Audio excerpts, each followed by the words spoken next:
Hi friends, ഇന്ന് ഞാൻ വന്നിട്ടുള്ളത് ഒരു അടിപൊളി അയിലക്കറിയുടെ റെസിപ്പിയുമായിട്ടാണ്. നല്ല ചൂട് ചോറിൻ്റെ കൂടെ കഴിക്കാൻ വളരെ ടേസ്റ്റി ആയിട്ടുള്ള ഒരു അയിലക്കറി.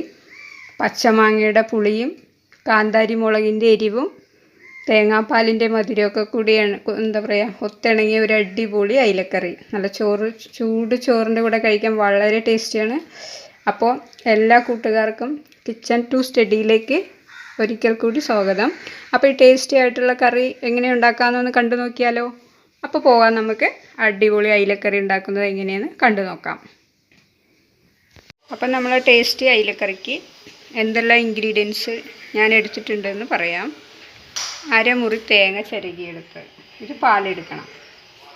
നമ്മൾ കറിയിൽ മുളക് പൊടി ചേർക്കുന്നില്ല, അതിനാണ് ഇത്രയും കാന്താരി എടുത്തിരിക്കുന്നത്. ഇത് നമുക്കൊന്ന് ചതച്ചെടുക്കണം.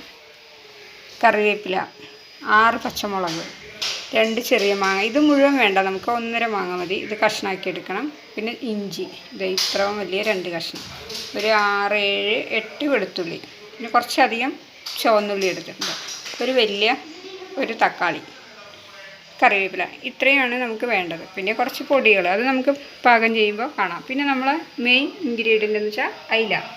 6 അയില എടുത്തിട്ടുണ്ട്, കണ്ടല്ലോ. എല്ലാം ക്ലിയർ ചെയ്ത് സുന്ദരിയാക്കി വെച്ചിട്ടുണ്ട് നമ്മൾ അയില.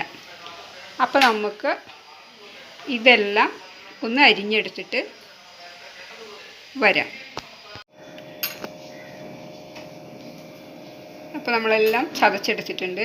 മാങ്ങ കഷ്ണങ്ങളാക്കി ഞാൻ ചെറുതായിട്ടൊന്ന് ചതച്ചെടുത്തിട്ടുണ്ട്. ഇഞ്ചി വെളുത്തുള്ളി ചതച്ചെടുത്തിട്ടുണ്ട്.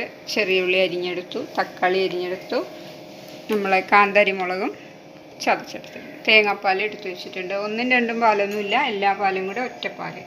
അപ്പോൾ ഇനി നമുക്കിനി നേരെ സ്റ്റൗവിലേക്ക് പോകാം.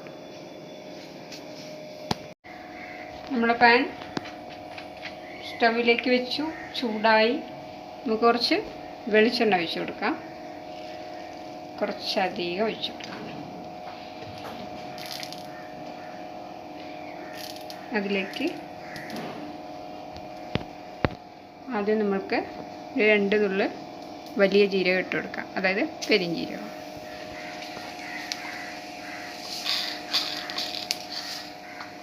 അതൊന്ന് പൊട്ടി വന്നാൽ ഉലുവ, അതുപോലെ തന്നെ കുറച്ചളവിൽ ഉലുവ ചേർത്തെടുക്കാം. ഉലുവയും ചേർത്ത്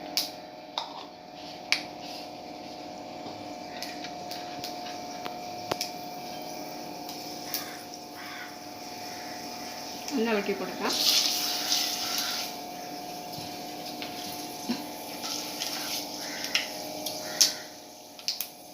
ഇനി അതിലേക്ക് ഇഞ്ചി വെളുത്തുള്ളി ചേർത്ത് കൊടുക്കാം.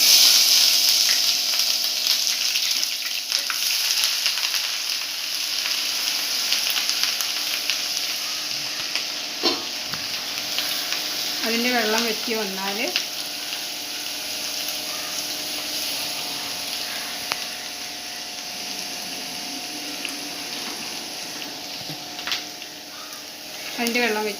നമുക്ക് ചെറിയുള്ളി കീറി വെച്ചിരിക്കുന്ന പച്ചമുളക് ഇട്ട് കൊടുക്കാം.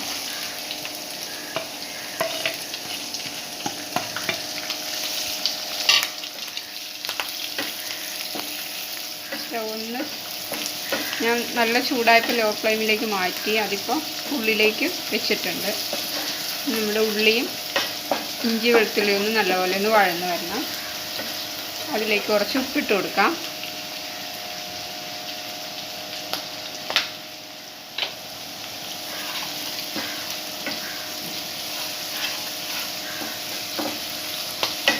കറിവേപ്പില ഇട്ട് കൊടുത്തിരുന്നു. ഇനി ഇതിലേക്ക് നമ്മൾ ചതച്ച് വെച്ചിരിക്കുന്ന കാന്താരി ചേർത്ത് കൊടുക്കണം.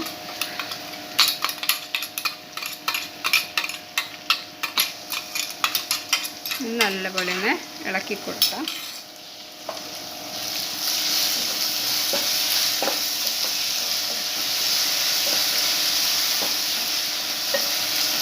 കാന്താരി ചെറുതായി ഒന്ന് പച്ച മണം ഒന്ന് മാറിയാൽ മതി. അതിലേക്ക് നമുക്ക് തക്കാളി ചേർത്ത് കൊടുക്കാം.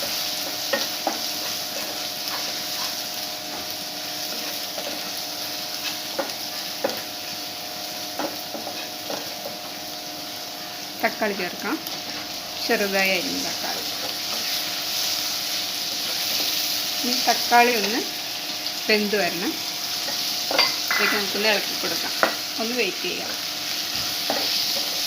നമ്മുടെ തക്കാളി നല്ല വെന്ത് കുഴഞ്ഞിട്ടുണ്ട്, കാണുന്നുണ്ടല്ലോ അല്ലേ. ഇനി ഇതിലേക്ക് നമുക്ക് 1 സ്പൂൺ മഞ്ഞൾപ്പൊടി ചേർത്ത് കൊടുക്കാം. ഒന്ന് നല്ല അതിൻ്റെ പച്ചമണം. ഇനി ഇതിലേക്ക് നമുക്ക് ഒരു 2.5 ടേബിൾ സ്പൂൺ മല്ലിപ്പൊടി, 1 സ്പൂണും കൂടെ ഇത് നല്ലപോലെ ഒന്ന് വഴറ്റിയെടുക്കാം.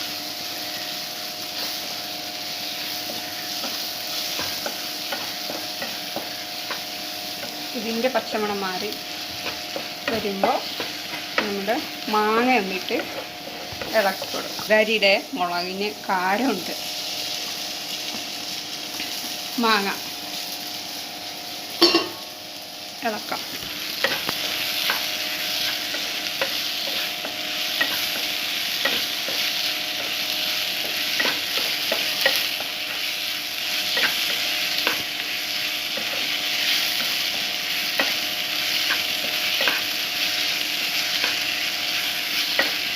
ഇനി ഇതിലേക്ക് നമ്മൾ എടുത്തു വെച്ചിരിക്കുന്ന തേങ്ങാപ്പാൽ ചേർത്ത് കൊടുക്കാം. അരമുറി തേങ്ങയുടെ പാലാണ്.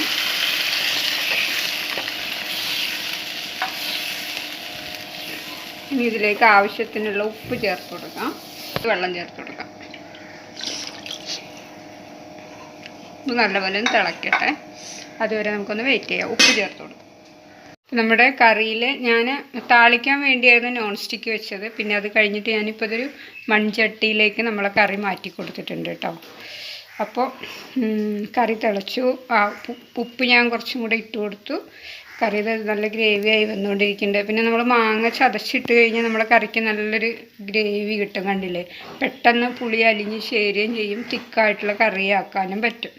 അപ്പോൾ നമ്മളെ കറി തിക്കായിക്കൊണ്ടിരിക്കുന്നുണ്ട്. ഒന്നും കൂടി വറ്റിയതിന് ശേഷം നമുക്ക് മീനിട്ട് കൊടുക്കാം. പിന്നെ നല്ലൊരു ടേസ്റ്റിയുള്ള ഒരു എരിവാട്ടോ അതിൽ. മുളക് പൊടി നമ്മൾ ചേർക്കുന്നില്ല, അതുകൊണ്ട് മഞ്ഞ കളറിലിരിക്കുന്നുണ്ടല്ലേ നമ്മളെ കറി. അപ്പോൾ ഒന്നും കൂടി വറ്റിയതിന് ശേഷം നമുക്ക് മീൻ വെച്ച് കൊടുക്കാം. അപ്പോൾ കുറച്ച് നേരം കൂടി നമുക്ക് വെയിറ്റ് ചെയ്യാം. നമ്മളെ കറി നല്ല ഗ്രേവി ആയി തുടങ്ങിയിട്ടുണ്ട്. ഇനി നമുക്ക് മീൻ വെച്ച് കൊടുക്കാം. ഞാൻ മീൻ കഷ്ണാക്കിയിട്ടില്ല, ഒരു ഇടത്തരം മീനായതുകൊണ്ട്.